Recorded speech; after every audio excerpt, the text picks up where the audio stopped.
I am bringing the Night Pants Nation tour to Boston, March 31st to April 2nd, and Minneapolis, April 28th through the 30th. Get your tickets for those shows and all shows at RyanSickler.com. The HoneyDew with Ryan Sickler.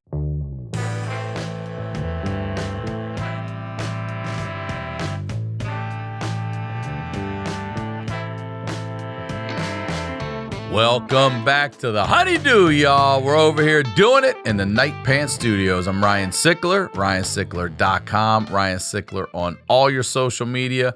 I want to thank you guys, as I do every week, for watching, for supporting. I can't thank you enough.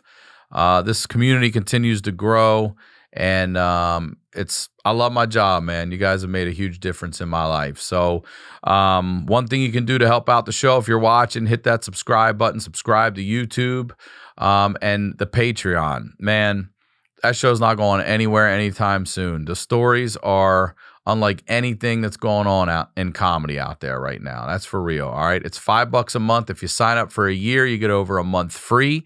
You get the HoneyDew a day early, ad-free at no additional cost, all right? If you or someone you know has that story that has to be heard, please submit it to honeydewpodcast@gmail.com, and hopefully we can do an episode of the HoneyDew with y'all, all right? Night Pants Nation tour continues. I'll be in Boston March 31st through April 2nd, and Minneapolis, I will be there April 28th through the 30th. That's the biz. You know what we do over here. We highlight the lowlights. I always say these are the stories behind the storytellers. I'm very excited to have today's guest here. First time on the HoneyDew. Ladies and gentlemen, please welcome Harland Williams. Welcome to the HoneyDew, Harland Williams. Clap it up, bro. Clap it up. Oh, man. I think I just gave myself not a standing ovation, but a sitting something. It's a sitting something. Yeah. That's great. Yeah. Well, it's great to have you Thank here. you. It's so good to see you for real. I ran into you at the store the other night. Yeah.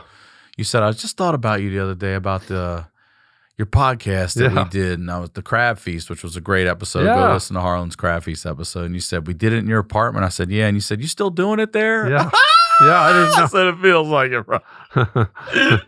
I'm still doing it there. I love you. It was so funny because it was the only podcast I'd ever done where I was like in a big condo complex, and I had to walk back through the yard and past a pool. And I think there was a couple of corpses, and it was just, I felt like, am I doing a podcast or a dinner party? Like, I felt bad that I didn't bring cinnamon squares or something, you know? It was just, I don't know. It was interesting, but we had a blast, a royal blast. That was a great one. We had a royal blast. Well, please, before we get into this episode, plug everything and anything you would like.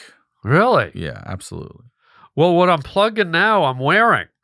I'm doing this thing now where I draw my own T-shirts.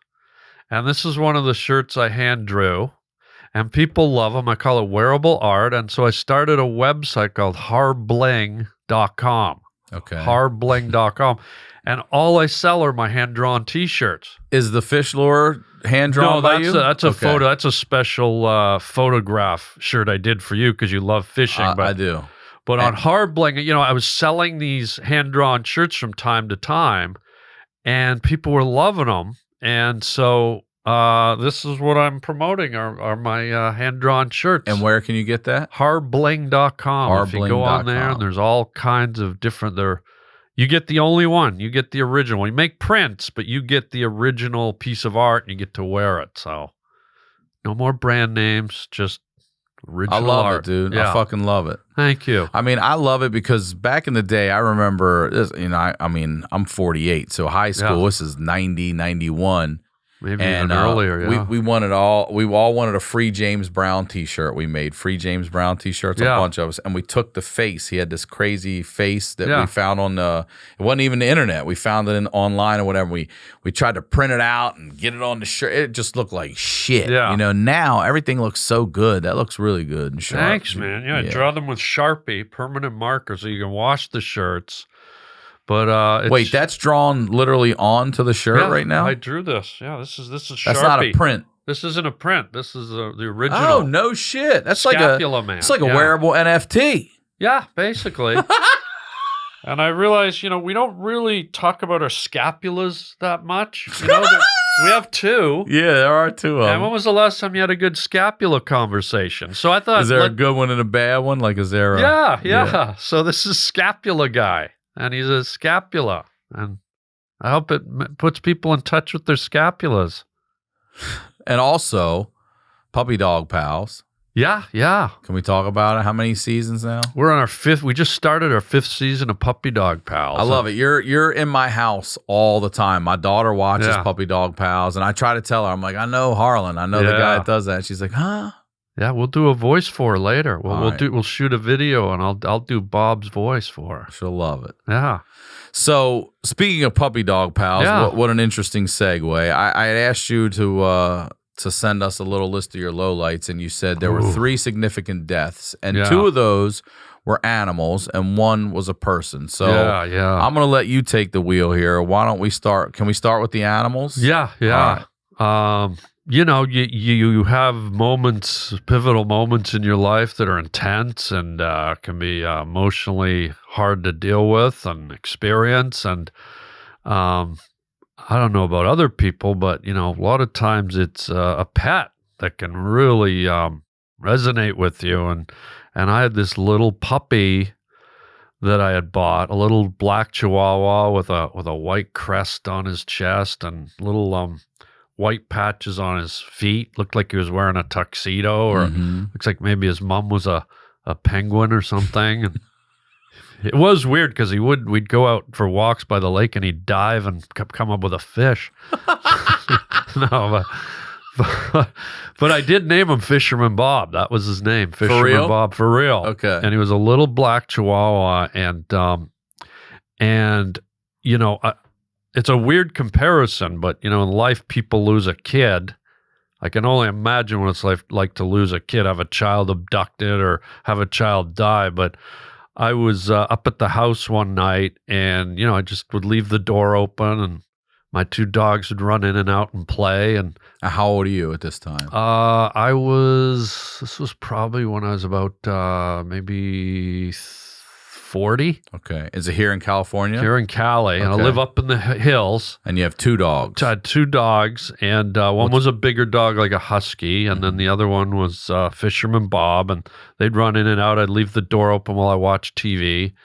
And one night, the big one runs back in and is looking a bit freaked out, and the little guy didn't come in. Fisherman Bob didn't come running back in, and I was like, oh, that's weird. They're inseparable.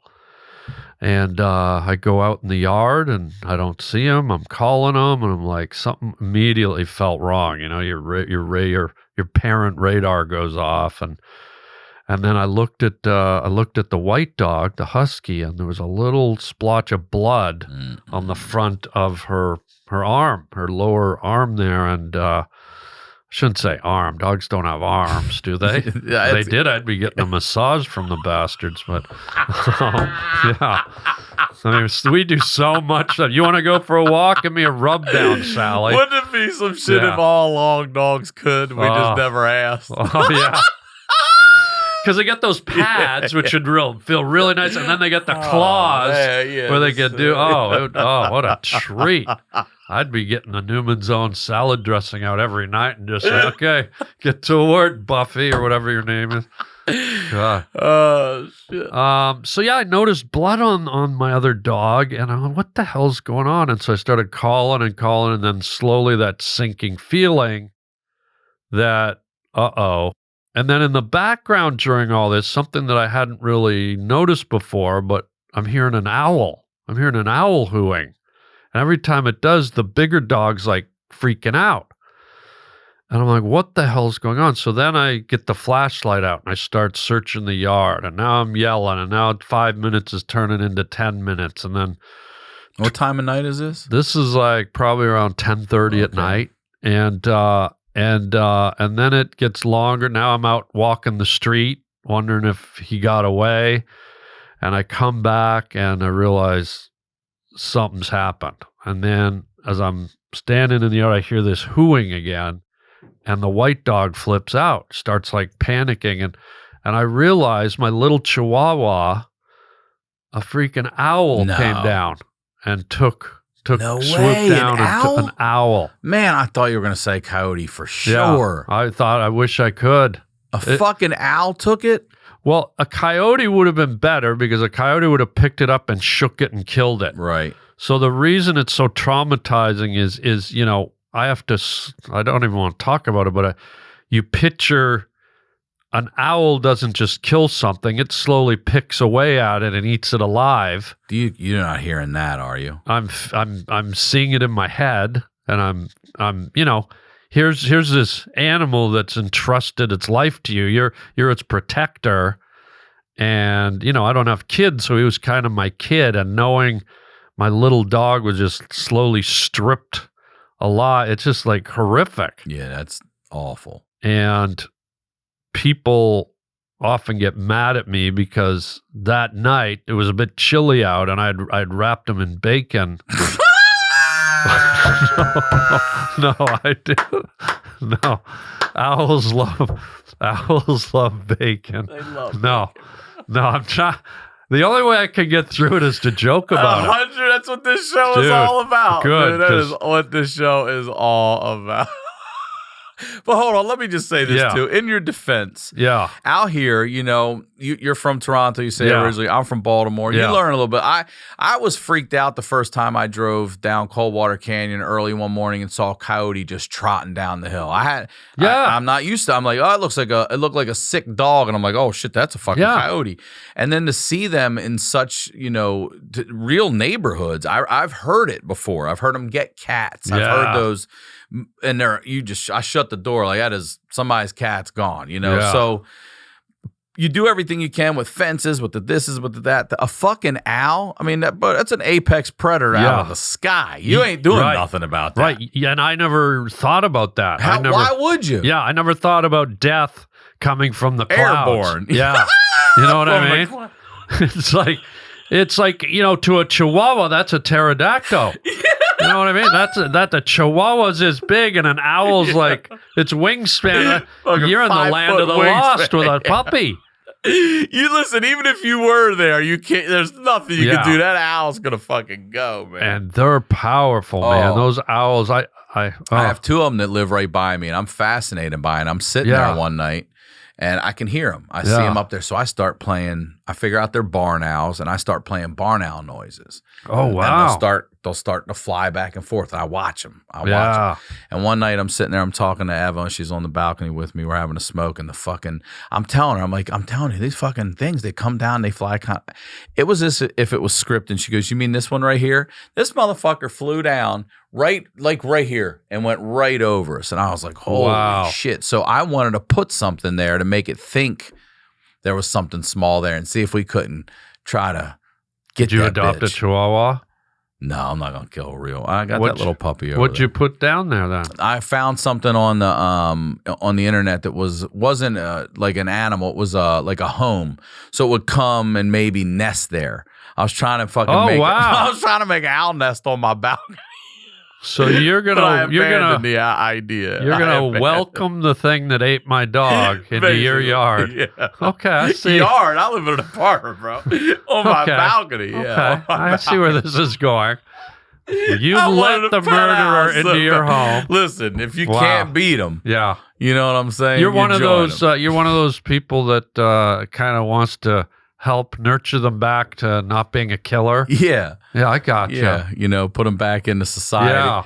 But that thing came so close. It's like Eva. I mean, in my mind, she's like, "Oh, you mean this one right here?" Like she could have grabbed it by the foot. Like, you mean this one right here? I'm like, yeah, that owl right there. That's amazing. Like, it hurt. I'm telling you, they're fucking wild. They're owls. Wild, and they got those huge eyes. Chihuahua, like, what did it weigh? Maybe 7 pounds, 6 pounds. No, God, and I never made that connection. You know, I never thought about a night predator from the sky, like I thought if anything, another cat or another dog could get it. Sure. I didn't even, to be honest, at that point in time, wasn't even aware of coyotes and bobcats. Really? Yeah. Oh, bobcats too. Yeah. I've seen those. Now, since the abduction and the murder, I've seen. I'm sorry, you called them. I'm sorry. It's an owl murder, bro. It's an owl massacre. Yeah, you're right. I'm sorry.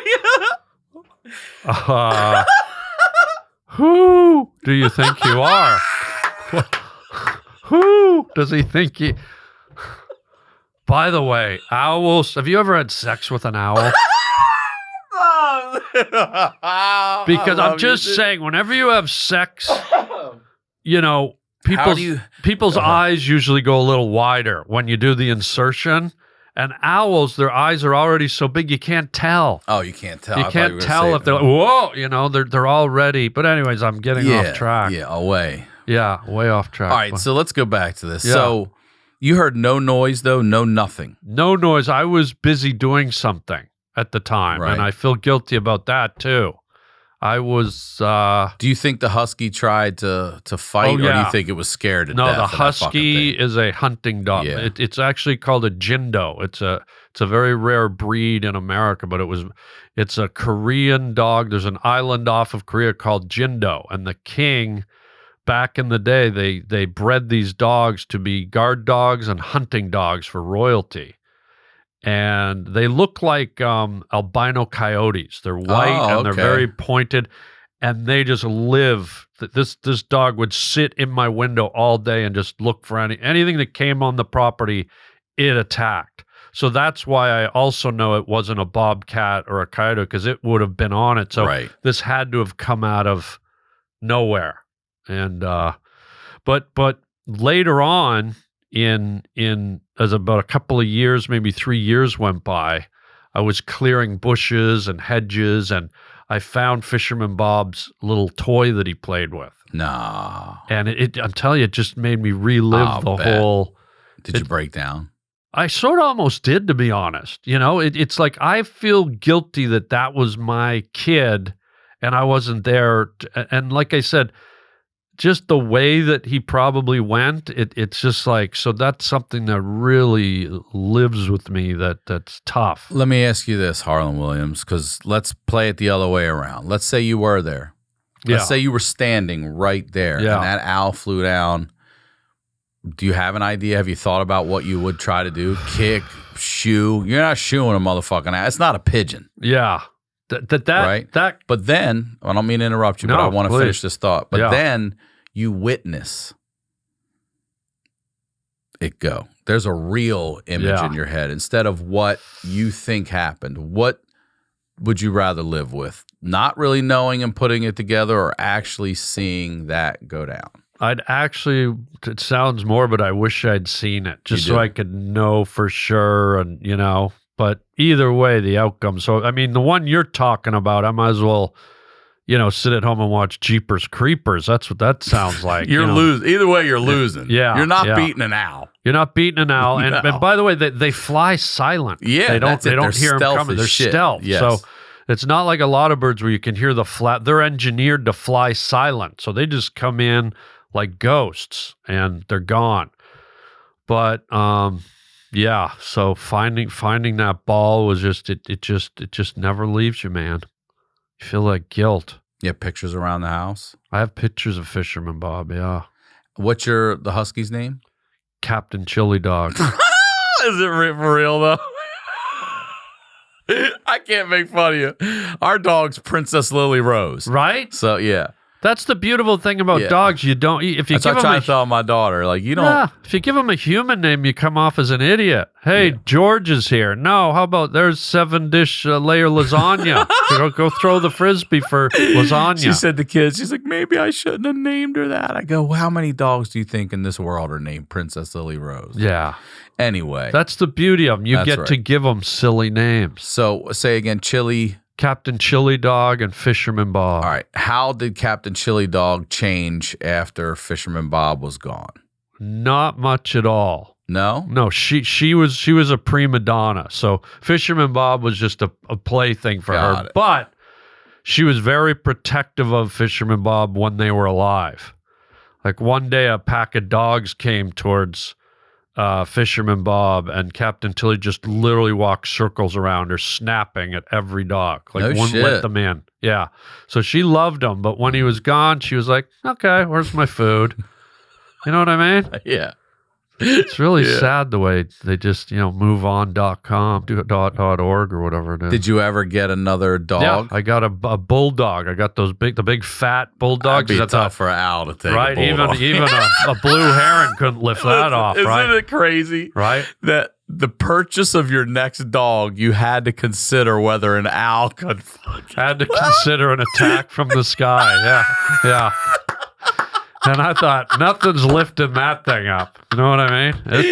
This is the fattest damn crazy. thing. I mean, this is like a manatee with lips. Yeah. It's just like horrible. Ain't no owl getting this motherfucker. No, any owl that tried to lift that one up is throwing out its kidney or something. But so this new one was Sailor. I realized all my dogs have a nautical theme, Mm-hmm. So so that was the demise. Water. You're big on fishing. Fishing. All right. Yeah. And what also I feel guilty about too is while they were out running around and Fisherman Bob was lifting off into the night sky. You gotta say it like that. Daddy was in the bedroom having a little lovemaking. Oh, man. That's what you were doing. And what makes it even harder, it was doggy style.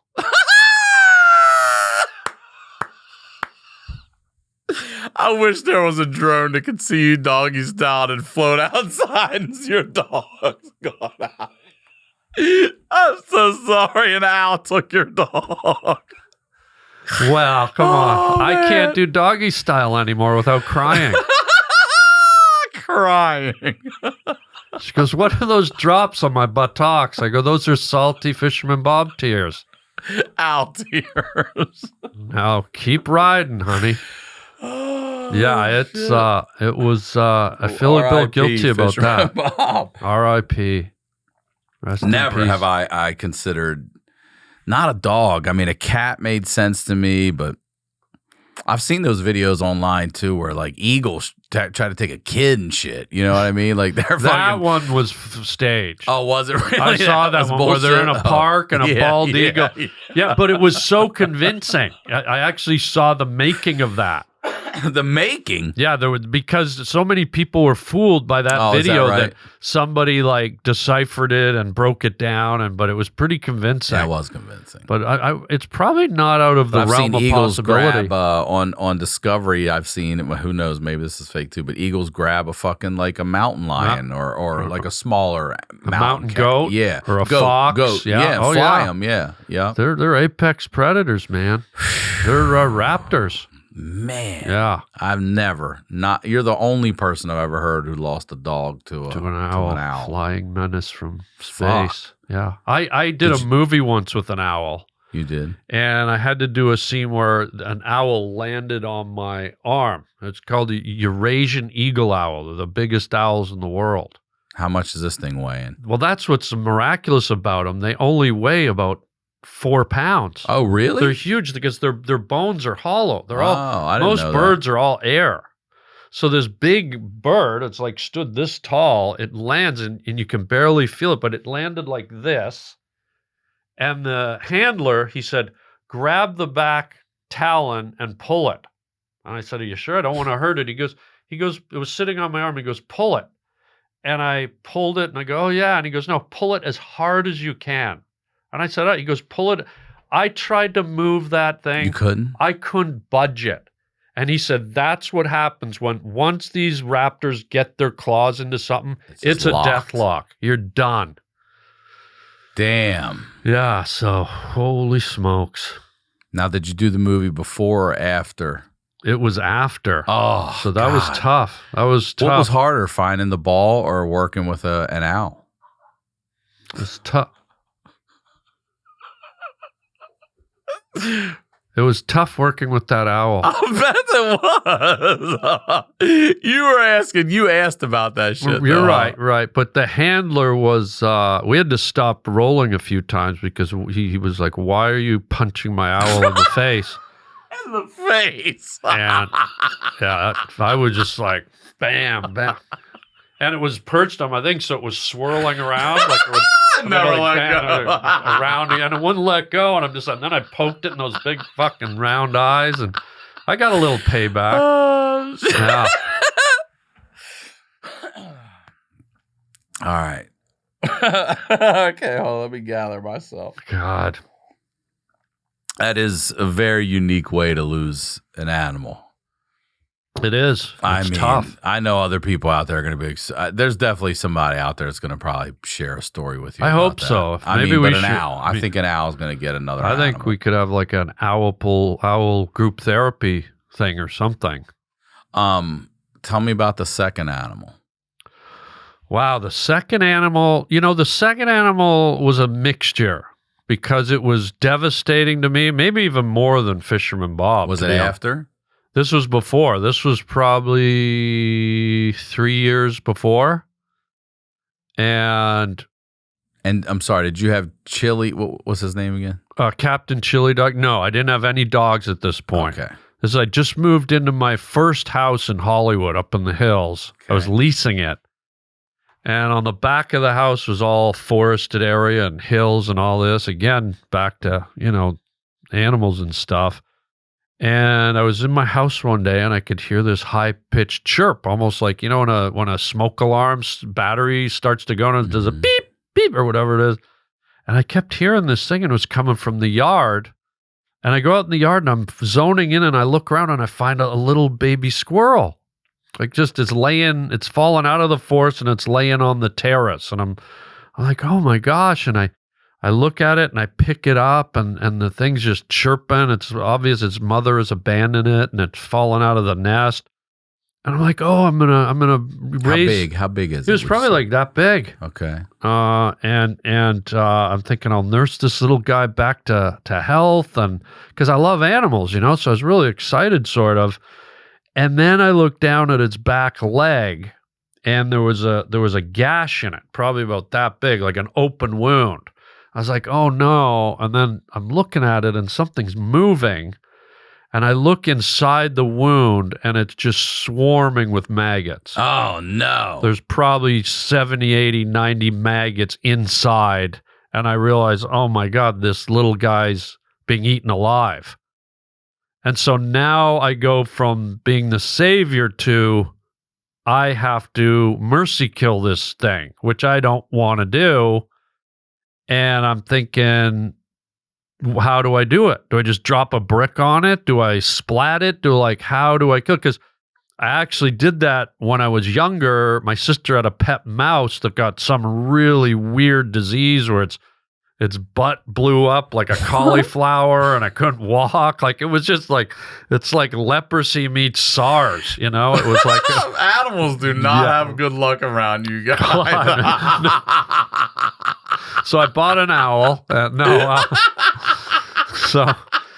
So I was like, this poor mouse, it couldn't move its back legs. It was pulling them. It's like the back half of its body was rotted, basically. And I thought I'll go out and I'll just drop a cinder block on it. And I don't want to, but I can't let it live like this. So I did it, and the cinder block kind of in the air, it tilted.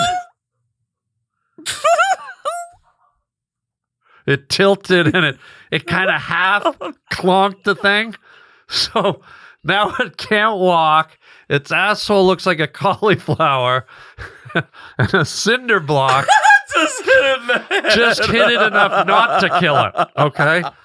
So now it's dragging around. And I'm just devastated, right?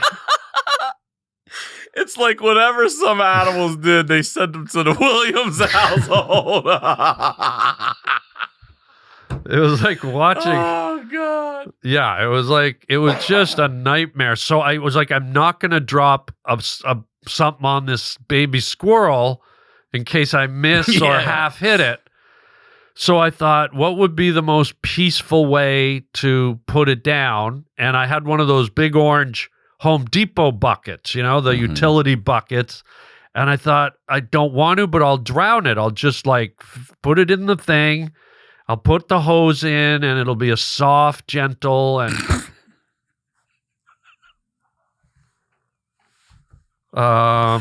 Soft, gentle murder. Yeah. God, I feel horrible now. Should we just go out and kill a dog or something? So I put this thing down in the bucket, and I put the hose in, and I turn it on, and I don't know if I'm an idiot, but I didn't know that baby squirrels floated. So as I'm filling the bucket, Maggot Boy's floating up. He's not drowning. He's a soldier.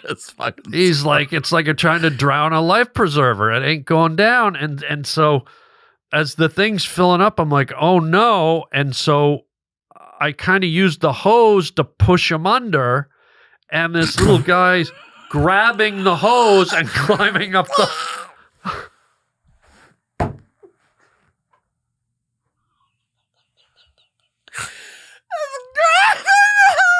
He's with his little claws, and he's grappling up, and he comes right up, and he's like, oh, he's breathing with his buck teeth. Looking right at you. He's looking at him, you know, and I'm like, God, can I not kill a rodent? Where's a fucking owl when you need one? You know, where's the day owls? Can we get a day owl? Get some contacts and fly, you bastard. Oh, man. Liquid IV's back, y'all, right here. I'm going to show you right now. This is it. I'm using it. It's part of my everyday morning routine. That's the tangerine one that I like right there. I didn't just litter, but it is my studio. I'll clean it up. Derek, get that. 1 stick of liquid IV and 16 ounces of water hydrates faster and more efficiently than water alone. And it comes in incredible hydration flavors like watermelon, lemon, lime, strawberry, pina colada, and more. And my favorite right here is that tangerine, y'all. And it's good. Contains 5 essential vitamins, B3, B5, B6, B12, and vitamin C with 3 times the electrolytes of traditional sports drinks. Made with premium ingredients, non-GMO, and free from gluten, dairy, and soy. And what makes Liquid IV so effective is the science of cellular transport technology, that CTT, y'all, designed to enhance rapid absorption of water and other key ingredients into the bloodstream. Grab Liquid IV in bulk nationwide at Costco, or you can get 25% off when you go to liquidiv.com and use code HoneyDew at checkout. That's 25% off of anything you order when you use promo code HoneyDew at liquidiv.com. Experience better hydration today at liquidiv.com, promo code HoneyDew. Today's program is brought to you by Athletic Greens, the health and wellness company that makes comprehensive daily nutrition really, really simple. With so many stressors in life, it's difficult to maintain effective nutritional habits and give our bodies the nutrients it needs to thrive. Busy schedules, poor sleep, exercise, the environment, work stress, or simply not eating enough of the right foods can leave us deficient in key nutritional areas. I'm taking Athletic Greens every day. 1 tasty scoop of AG1 contains 75 vitamins, minerals, and whole food sourced ingredients, including a multivitamin, multi-mineral, probiotic, green superfood blend, and more in 1 convenient daily serving. The special blend of high-quality, bioavailable ingredients and a scoop of AG1 work together to fill the nutritional gaps in your diet, support energy and focus, aid with gut health and digestion, and support a healthy immune system, effectively replacing multiple products or pills with 1 healthy, delicious drink. Join the movement of athletes, moms, dads, rookies, first-timers, and everyone in between taking ownership of their daily health and focusing on the nutritional products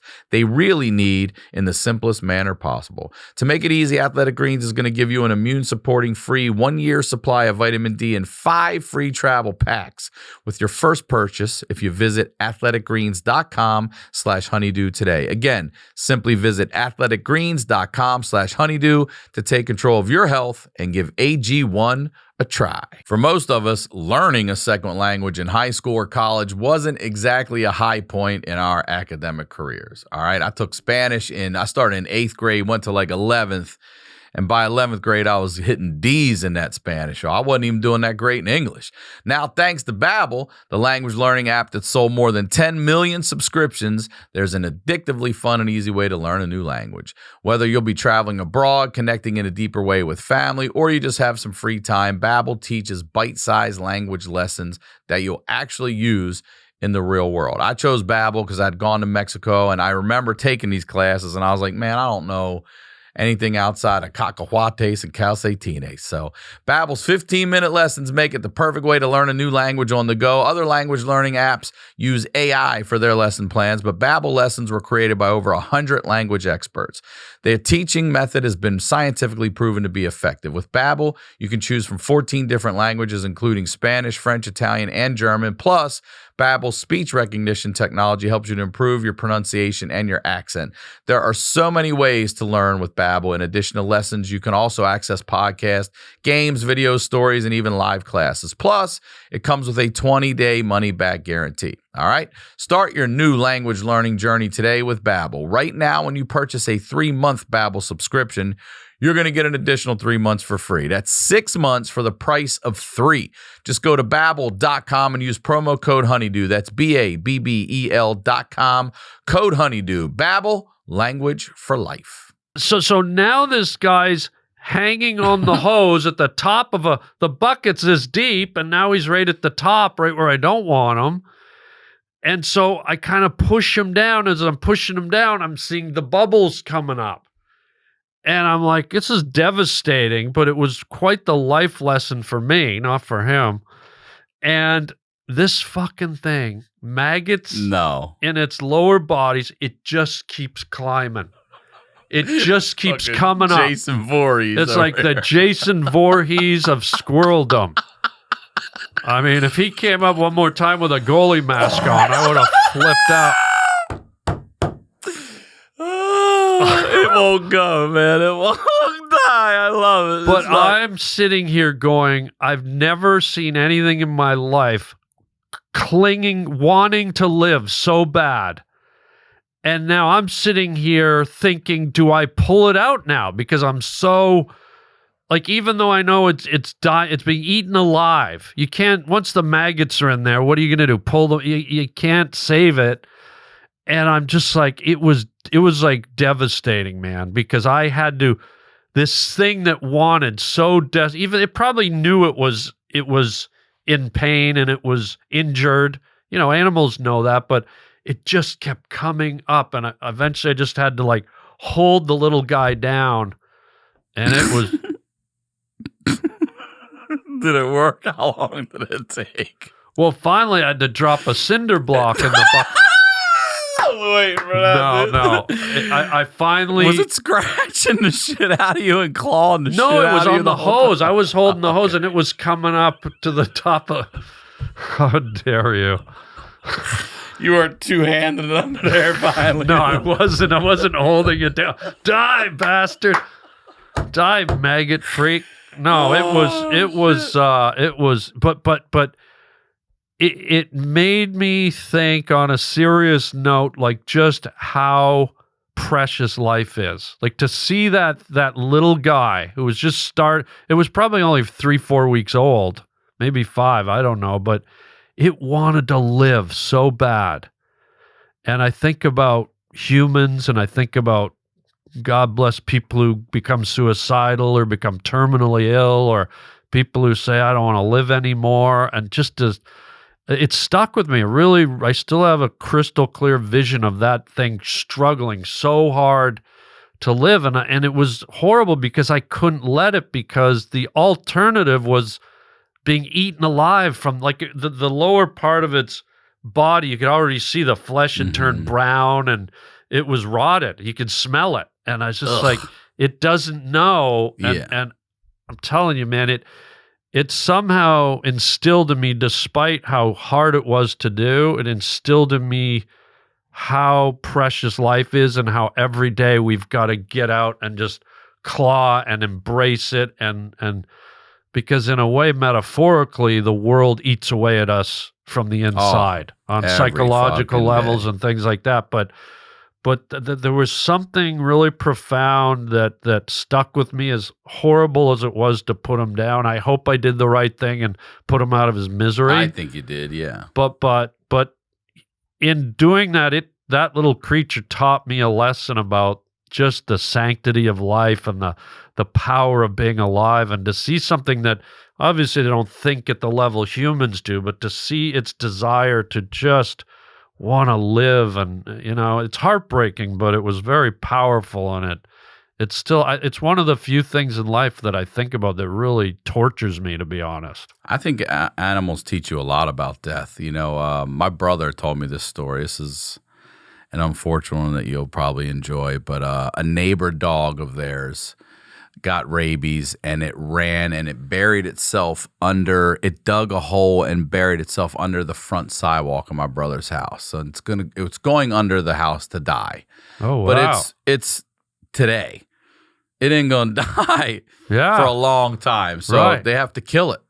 Right. The neighbor comes over and they have to put a shotgun underneath the house and they shoot this damn dog to kill this dog. And now they got to get the fucking thing out of there. And they're fishing, like trying to lasso a paw, anything they can to get it. They're taking. It took them hours to do this because this dog decided, I'm going under and I don't want to, this is how I want to go, you know?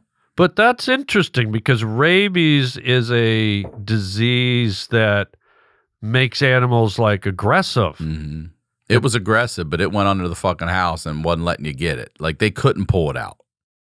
But wouldn't it just want to come out and like attack them? I don't know. Maybe it didn't have rabies after all. Maybe you're on to something. Maybe it was just depressed. Depressed. Maybe it just didn't like the way it was being raised.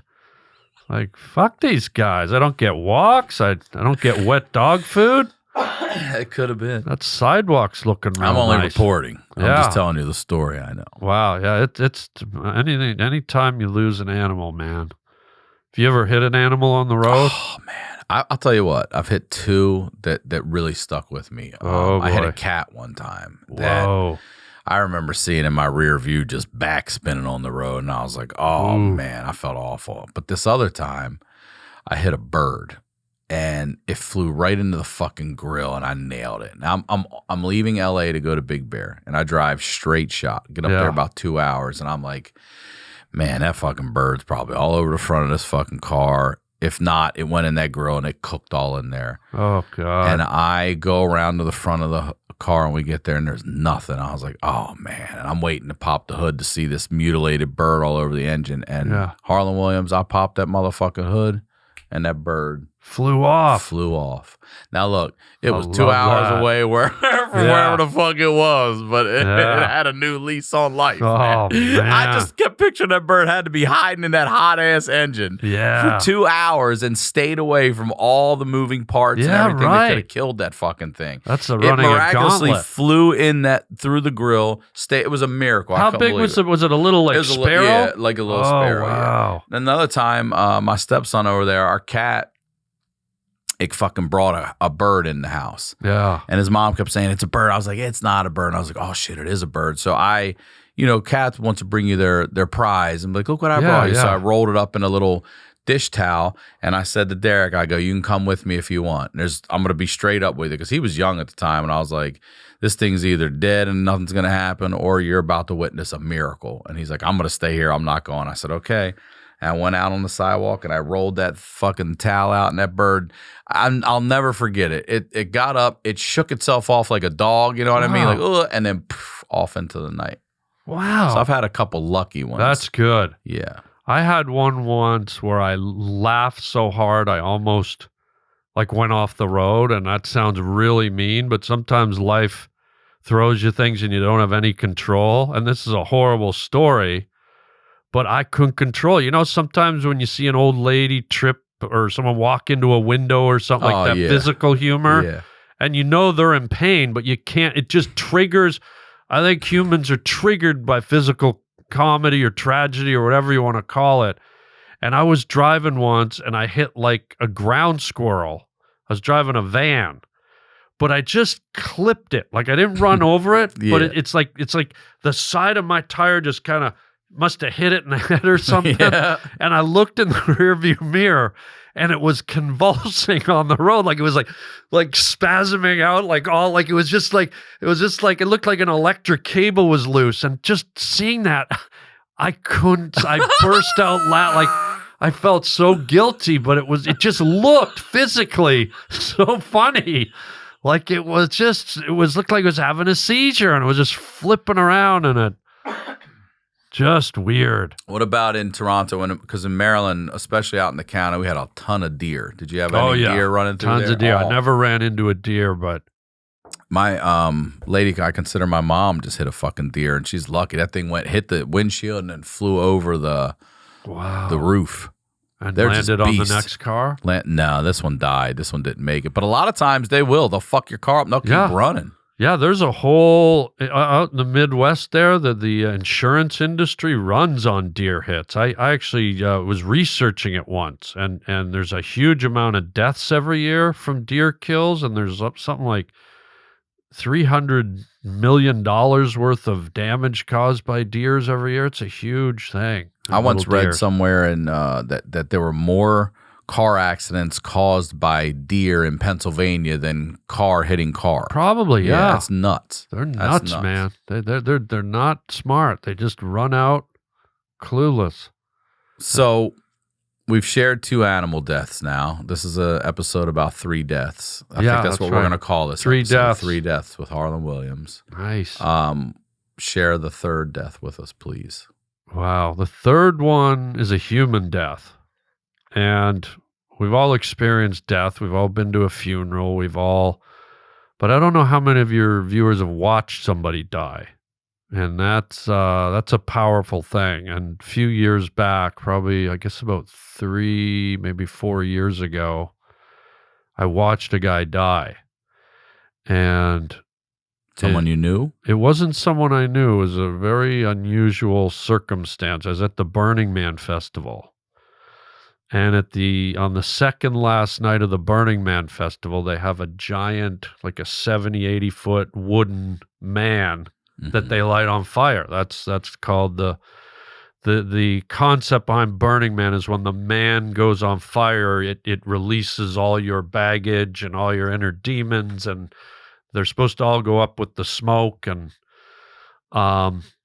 it's a very ritualistic thing. You've got 70,000 people in the desert, and on the second last night, they all form a giant circle around the man. It's quite a distance because they know they're gonna light it on fire. But I've seen the pictures of that thing. It's massive. It's massive. Yeah. But being there, the energy is unbelievable. And I don't know, you've probably seen like the original King Kong or even one of the remakes. There's the scene where Fay Ray or whoever the girl is in the movie is tied to the trees, and King Kong's about to come through the trees, and all the natives are playing the drums and waving the fire. And so at Burning Man, pre-lighting the man, they have all this fanfare. They have big rows of people with drums, and they have people twirling fire torches and marching with torches. It's all orchestrated, of course, but it's very primal. It feels like some kind of, ancient tribal ritual almost, and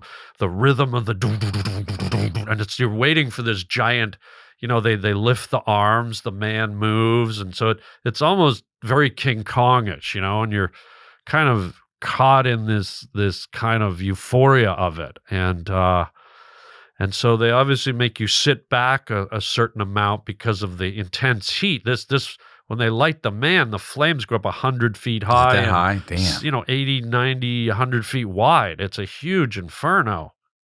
How close can you get and start to feel that? Let's just put it this way. We were sitting like back the length of probably 3/4 of a football field, and on that night we almost had to stand up and move back because the heat it's so intense. Damn. Okay. And, you're in a flat desert and there's nothing around, and there's no safety fences. They have a few fire people, like in kind of like asbestos fire gear, like kind of standing closer, like just kind of setting up a perimeter. And this is my 3rd time at Burning Man, and so it kind of, bless. Sorry, I had to clear my throat. No problem.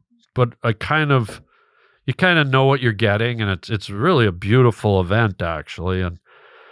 And as the man started to burn, probably mid-burn before it collapsed, out of all these 70,000 people, some guy sitting right by us just stood up and ran towards the Burning Man, but now he's like right in front of us.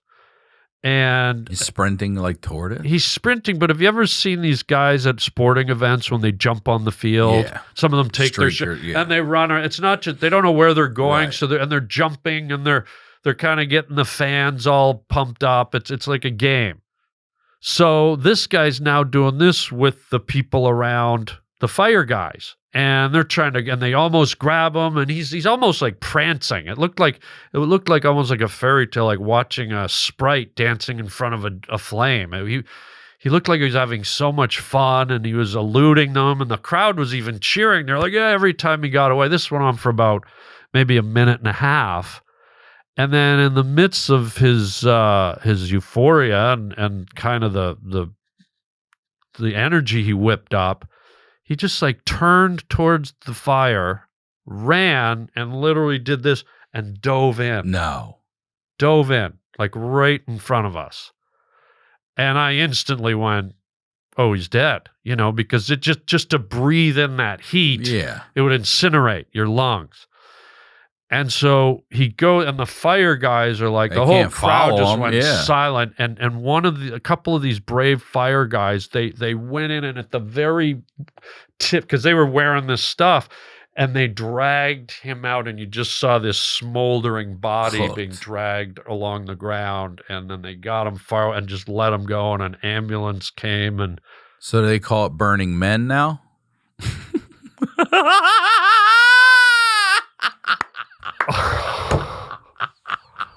What?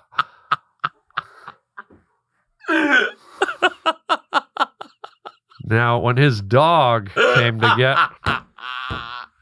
I like how your comment already starts with my dog. Listen, I have to be careful because I'm telling you, we have an owl in the neighborhood. My dog goes out at night and pees and poops. I stand out there and make sure that How big's your dog? You met her. She's out there. Oh, dude, that little tiny thing. That owl will take her right off. I know. I stand out there with her. My dog wasn't much smaller than that. I'm out there. Yeah, I don't let her go by herself. Yeah. It's quick. I know they can before I can even turn around and gone. I know. They just swoop. All right, sorry, my joke about Burning Man. No, that's so you watch this guy dive in, and does he just incinerate, or do you hear screams? Do you hear nothing? It was sort of silent, and it was funny because the crowd went from chanting for the guy to everyone just went silent. There was like this shock. And I remember only half of us saw because the others were on the other side, but a lot of people witnessed this, and there was no screaming, and he didn't ignite, but they pulled him out, and it was so intense that you could see his body was smoldering. Yeah, you're right. That smoke and heat and everything would just melt your lungs. Yeah, you couldn't even breathe. Holy shit. And so we went from having this incredible festive fun week to this moment. I was sitting with about 15, 16 other people, and it was just like, and again, it really was hard to make sense of it because this guy looked like he was on cloud nine. It looked like, and we don't know if it was drug induced or he was just suicide, but he looked like the happiest guy you'd ever seen. And in the blink of an eye, he was gone. And it was really weird. And the people I were with, I could tell everyone was just scatterbrained. Everyone was just like, you didn't know where to look. You didn't know what to say. And I kind of took a bit of a leadership stance in that moment. And I knew that, at least for myself, psychologically, this was going to be something hard to process. And so I just grabbed everyone instinctively. I said, I don't know if any of you guys believe in God. I don't know if you pray, what you believe, but I said, I think we're all going to need this. And I said, let's hold hands. And I said a prayer for that guy because it was like, you think about how we feel about passing on. Some of us picture the soul moving into another afterlife or another portal, but that's always after the fact, But it was right here, and I felt like maybe we need to come together and help this guy, or at least acknowledge this guy, or say something. And I know I needed it. If the other ones might have thought I was... Why did you need it?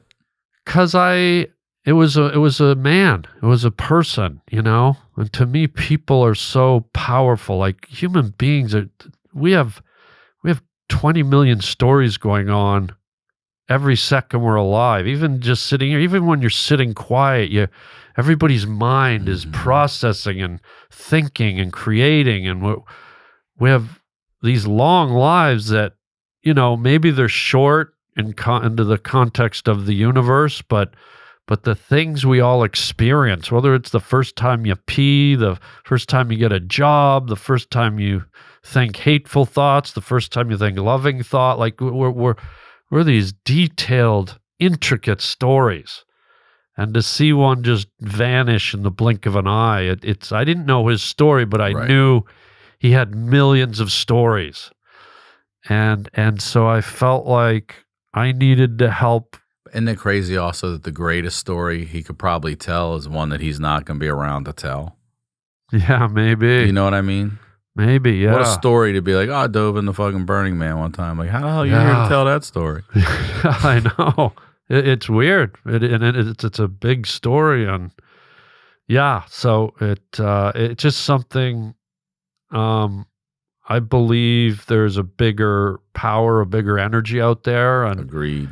And whether you want to call it God or the forces of the universe or gravity or air or love, whatever you want.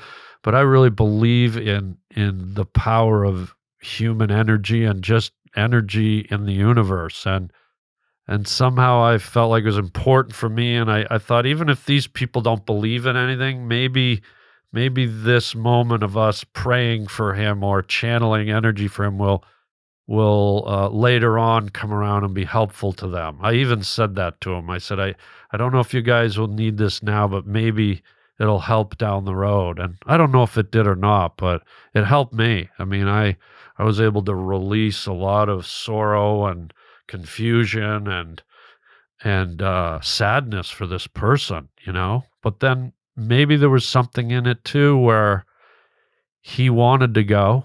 Maybe it was time to go. And I also thought, I tried to get in his head and I go, what if this is the most beautiful way, what a way to go. 100-foot inferno. You know how we all sit at a campfire and we just stare, we're mesmerized. And I thought, what if this is the opening for him to go to the next place? And so I didn't chalk it up as I know, oh, he was depressed or maybe that was the most beautiful moment. With you. What if that also is the portal to wherever the fuck he's going next? You got to dive into that motherfucker, shed that thing, and you're over there now. Sometimes I'll tell you a story, and it goes back to animals. I was on safari in Africa years ago. Oh man, you did that? I would never. Yeah, I've done it. I'm scared. I've done it a few times, and me and my cousin went out one morning just in an open Land Rover by ourselves and our guide. And we're fortunate enough, we're in one of these remote safari camps where it's not 30 people in a thing clicking camp.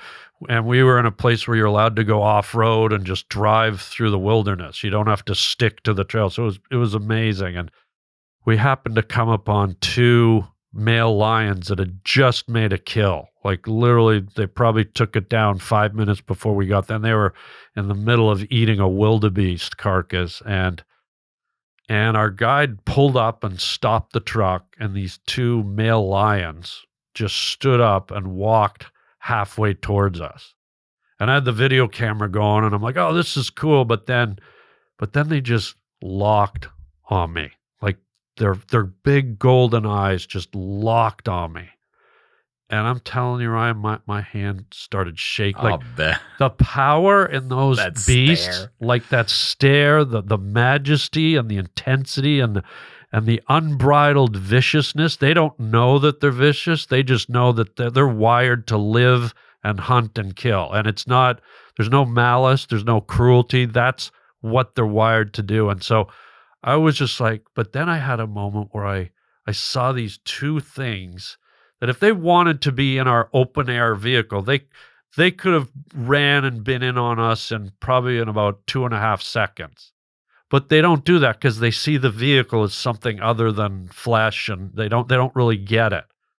But something in me I saw these beautiful, strong, tall things with the manes and the golden eyes, and I told my cousin this like last time we were together, and he goes, "What's wrong with you?" I said, Kevin, there was a moment when I thought about putting down the camera, and I just wanted to jump out and rush those things and grab them and go, if this is how I die, what a way to go. How'd he die? Oh, he attacked a lion.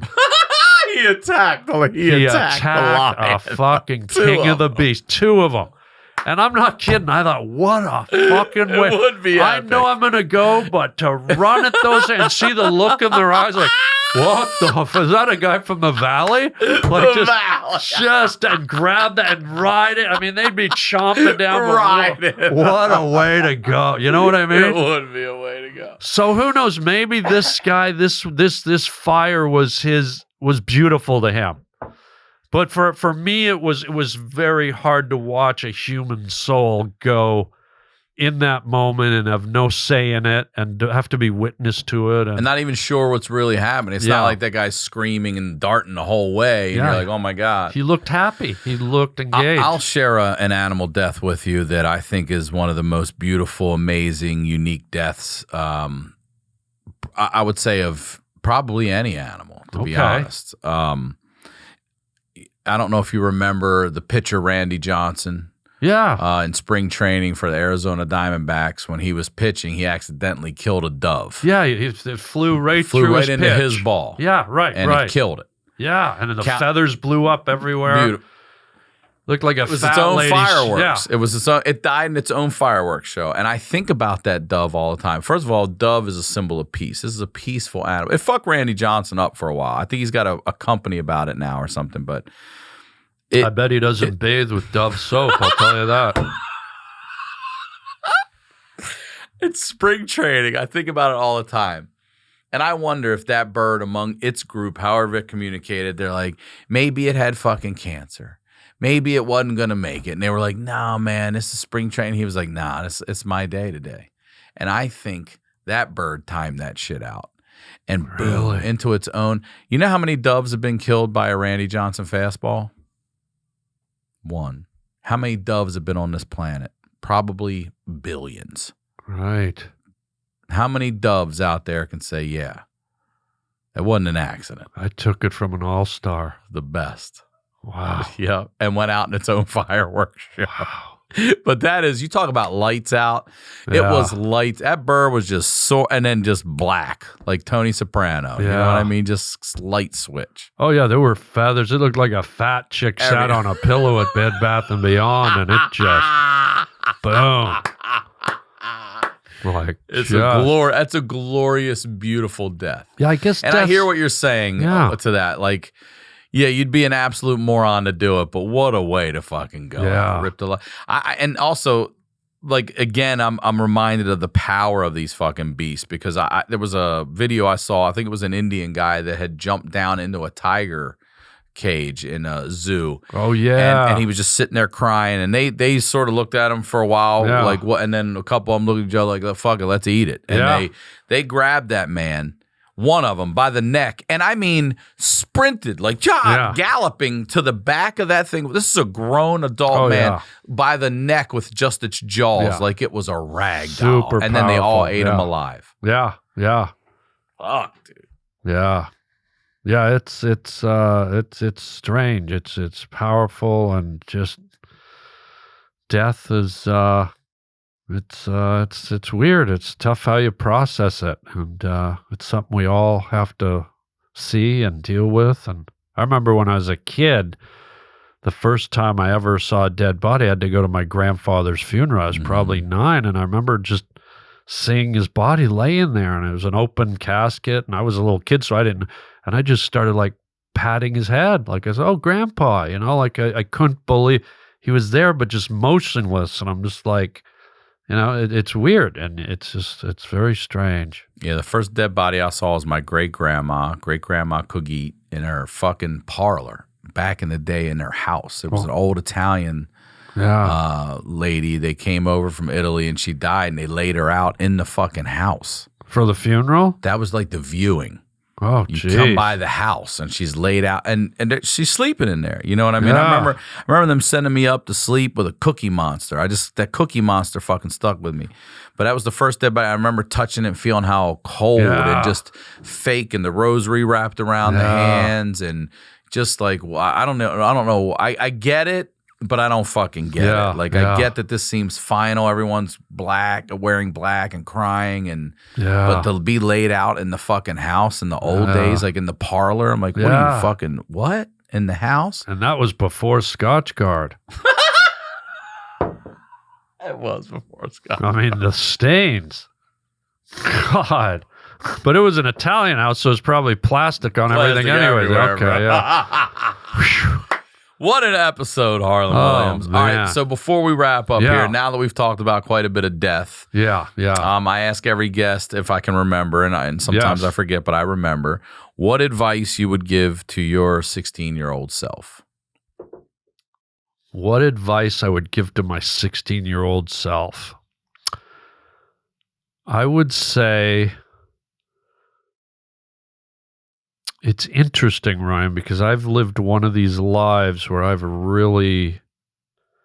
came up with a motto when I was young, because I saw a lot of people when I was young just letting life pass them by or consume them. And I came up with my own motto: live life, don't let life live you. I like that. And I'm one of these people in life that went after all my dreams and attained most of them. And it was merely because I decided at a young age to go after what I wanted and mold my life into what I wanted it to be. I didn't wait for life to happen to me. I pursued life. I pursued the things I wanted in life. And so I would say to my younger self, live life. Don't let life live you. Dude, that's fucking great. Yeah. That's great advice. Yeah. Thank you for doing the show. Thank you for being so open and honest and finding something to laugh about in that ugly-ass mess. Well, that's what I liked about your show, because I knew it would be tough to talk about some of this thing. But in closing, I'll say this. I've never been to a funeral where I didn't lean over and crack a joke to someone. Humor and darkness is what helps make us get through being humor. And sometimes it feels insensitive to laugh about it, but there's a deeper psychological methodology behind laughing at the dark stuff. And so today was actually, Brian, a little therapeutic for me, because these three things are things that play in my mind a lot, and to come out and sit here with you and laugh at them and look at them in a lighter way, it's actually helpful. So thank you, brother. Please, again, promote everything and anything you'd like. Oh, yeah. So you can buy one of my hand-drawn T-shirts at harbling.com, HARBLING.com. And if we're sold out of the actual print, the actual real drawing, you can order print. And I guess check my website, harlandwilliams.com, for my stand-up comedy tours. And lastly, hit me up on Instagram, Harland Williams. I'm always putting up funny videos, because while we're in this life, I try to offer laughter to people, and that's what I put on my Instagram. I love it, dude. Awesome. As always, RyanSickler.com, Ryan Sickler on all social media. We'll talk to y'all next week.